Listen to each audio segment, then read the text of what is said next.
Hello, my manufacturing friends. In this video, I'm going to discuss the Lean 5S step that nobody ever talks about. It's important that a 5S Kaizen team is efficient at what they do. Let's face it, when you pull a team of 10 to 15 employees together, you just can't afford to waste labor time. A Kaizen team, they need to be provided with a method to make quick decisions with regard to their 5S efforts. And this is why a red tag hold area can be so beneficial for you. You want your Kaizen team to keep exactly what's needed for their production area. No more, no less. Now, if the team can quickly move an item to its proper long-term location, then they should most certainly do that. But often, finding a proper long-term storage location, it's not always that easy. As a team strips down the production area to only the essential items, they're going to need a place to quickly put all of the unneeded items. This may be things like tools, spare parts, supplies, workstations, and even raw materials. And this is where the red tag hold area comes into play. This area provides a specific roped off area where the 5S Kaizen team can move unneeded items until a disposition can be made at some future date. The mentality of your 5S team should be, when in doubt, move it out. The team's better moving something out of the production area and then later learning that they actually need it.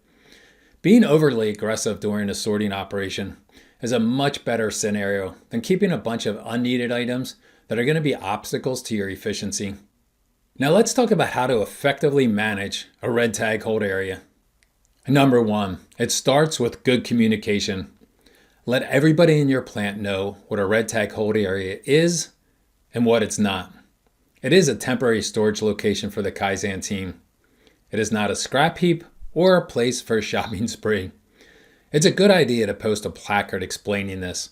And they'll also put the Kaizen team leader's name there in case somebody has questions. Number two, make it prominent and rope it off. This staging area should be away from the main project area. You don't want this area hidden in a corner because if it's out of sight, it's going to get ignored.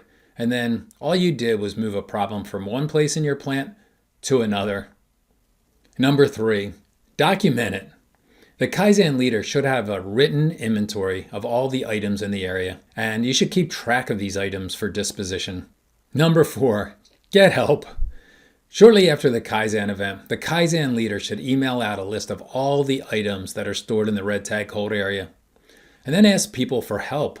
They can even assign certain dispositions to specific resources. So in this way, the inventory list can be emailed out with disposition assignments. This creates accountability and it streamlines the disposition process.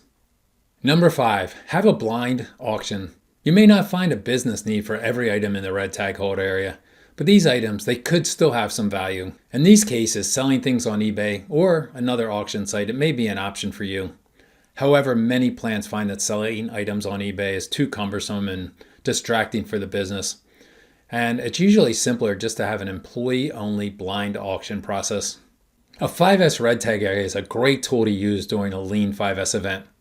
It helps streamline the sorting process while still allowing for intelligent item dispositions. This area is only a temporary location and the goal should be for every 5S event to eliminate the red tag hold area within 30 days. And now you know how to manage the 5S step that never gets talked about. My name is Joe Joyce and I'm with Tools for the Trenches.